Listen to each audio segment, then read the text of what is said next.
नमस्कार दोस्तों। आज की हमारी कहानी है छोटी बहू। अगर यह कहानी आपको अच्छी लगे तो प्लीज हमारा चैनल सब्सक्राइब करें। एक धनी सेठ के 7 बेटे थे। 6 का विवाह हो चुका था।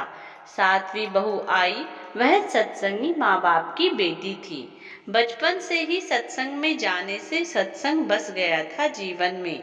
ससुराल में घर का सारा काम तो नौकर चाकर करते हैं।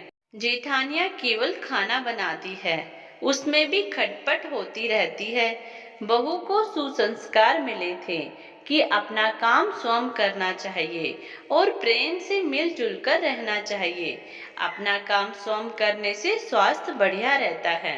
उसने युक्ति खोज निकाली और सुबह जल्दी स्नान करके शुद्ध वस्त्र पहनकर पहले ही रसोई में जा बैठी। जेठानियों ने टोका, लेकिन फिर भी उसने बड़े प्रेम से रसोई बनाई और सबको प्रेम से भोजन कराया। सभी बड़े तृप्त व प्रसन्न हुए। दिन में सास छोटी बहू के पास जाकर बोली, बहू, तू सबसे छोटी है, तू रसोई क्यों बनाती है? तेरी 6 जेठानियां हैं। बहू, माँ जी, कोई भूखा अतिथि घर आ जाए तो उसको आप भोजन क्यों कराते हो? बहू, शास्त्रों में लिखा है कि अतिथि भगवान का स्वरूप होता है। भोजन पाकर वह तृप्त होता है तो भोजन कराने वाले को बड़ा पुण्य मिलता है।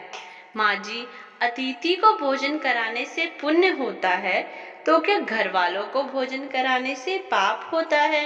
अतिथि में भगवान का स्वरूप है तो घर के सभी लोग भी तो भगवान का स्वरूप है, क्योंकि भगवान का निवास तो जीव मात्र में है।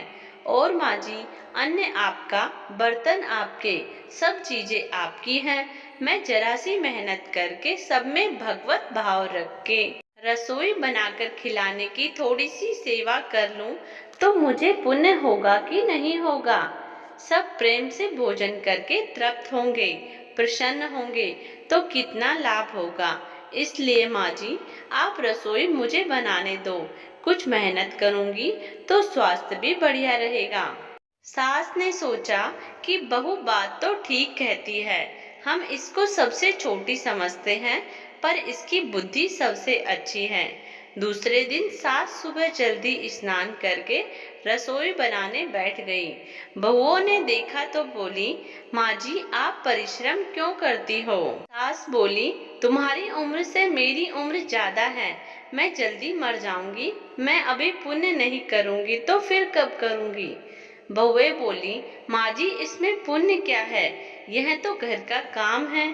सास बोली, घर का काम करने से पाप होता है क्या? जब भूखे व्यक्तियों को, साधुओं को भोजन कराने से पुण्य होता है तो क्या घर वालों को भोजन कराने से पाप होता है? सभी में ईश्वर का वास है। सास की बातें सुनकर सब बहुओं को लगा कि इस बात का तो हमने कभी ख्याल ही नहीं किया। यह युक्ति बहुत बढ़िया है। अब जो बहू पहले जग जाए वही रसोई बनाने बैठ जाए। पहले जो भाव था कि तू रसोई बना तो 6 बारी बंधी थी, लेकिन अब मैं बनाऊं, यह भाव हुआ तो 8 बारी बंध गई। 2 और बढ़ गए। सास और छोटी बहू, काम करने में तू कर, इससे काम बढ़ जाता है और आदमी कम हो जाते हैं। पर मैं करूं, इससे काम हल्का हो जाता है और आदमी बढ़ जाते हैं। छोटी बहू उत्साही थी। सोचा कि अब तो रोटी बनाने में चौथे दिन बारी आती है, फिर क्या किया जाए। घर में गेहूं पीसने की चक्की पड़ी थी। उसने उससे गेहूं पीसने शुरू कर दिए। मशीन की चक्की का आटा गरम गरम बोरी में भर देने से जल जाता है। उसकी रोटी स्वादिष्ट नहीं होती, लेकिन हाथ से पीसा गया आटा ठंडा और अधिक पौष्टिक होता है तथा उसकी रोटी भी स्वादिष्ट होती है। छोटी बहू ने गेहूं पीसकर उसकी रोटी बनाई तो सब कहने लगे कि आज तो रोटी का जायका बड़ा विलक्षण है। सास बोली, बहू, तू क्यों गेहूं पीसती है? अपने पास पैसों की कमी नहीं है। माँ जी, हाथ से गेहूं पीसने से व्यायाम हो जाता है और बीमारी नहीं आती। दूसरा, रसोई बनाने से भी ज्यादा पुण्य गेहूं पीसने का है। सास और जेठानियों ने जब सुना तो लगा कि ठीक कहती है। उन्होंने अपने अपने पतियों से कहा, घर में चक्की ले आओ, हम सब गेहूं पीसेंगे। रोजाना सभी जेठानियां चक्की में 2-2.5 सेर गेहूं पीसने लगीं।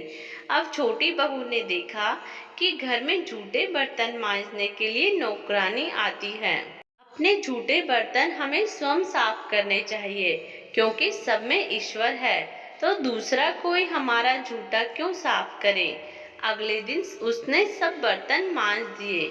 सास बोली, बहू विचार तो कर, बर्तन मांजने से तेरा गहना घिस जाएगा, कपड़े खराब हो जाएंगे। माँ जी, काम जितना छोटा उतना ही उसका महात्म्य ज्यादा। पांडवों के यज्ञ में भगवान श्री कृष्ण ने झूठी पत्तलें उठाने का काम किया था। दूसरे दिन सास बर्तन मांजने बैठ गई। उसको देख के सब बहुओं ने बर्तन मांजने शुरू कर दिए। घर में झाड़ू लगाने नौकर आता था।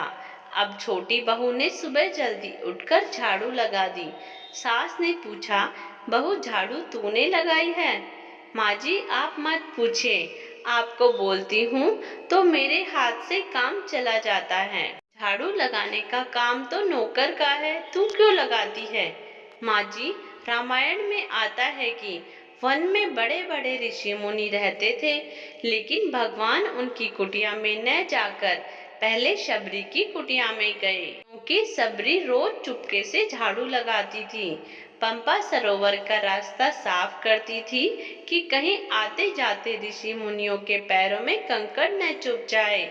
सास ने देखा कि यह छोटी बहू तो सबको लूट लेगी, क्योंकि यह सबका पुण्य अकेले ही ले लेती है। अब सास और सब बहुओं ने मिलकर झाड़ू लगानी शुरू कर दी। जिस घर में आपस में प्रेम होता है वहाँ लक्ष्मी बढ़ती है, और जहाँ कलह होता है वहाँ निर्धनता आती है। सेठ का तो धन दिनों दिन बढ़ने लगा। उसने घर की सब स्त्रियों के लिए गहने और कपड़े बनवा दिए।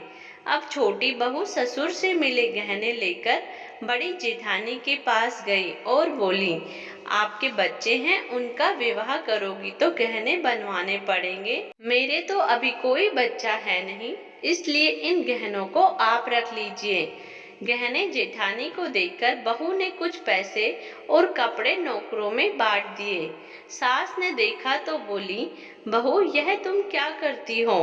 तेरे ससुर ने सबको गहने बनवा कर दिए हैं और तूने वे जेठानी को दे दिए और पैसे कपड़े नौकरों में बांट दिए। माँ जी, मैं अकेले इतना संग्रह करके क्या करूँगी?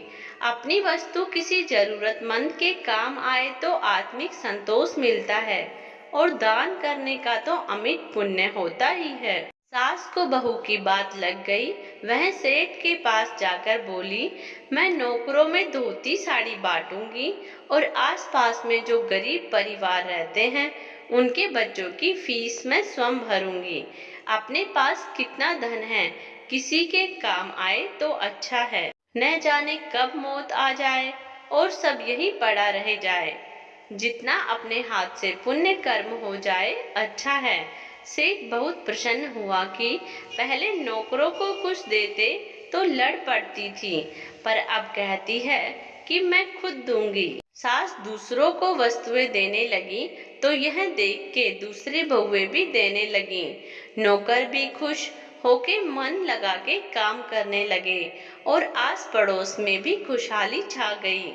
श्रेष्ठ मनुष्य जो जो आचरण करता है दूसरे मनुष्य वैसा वैसा ही करते हैं। वह जो कुछ प्रमाण कर देता है दूसरे मनुष्य उसी के अनुसार आचरण करते हैं।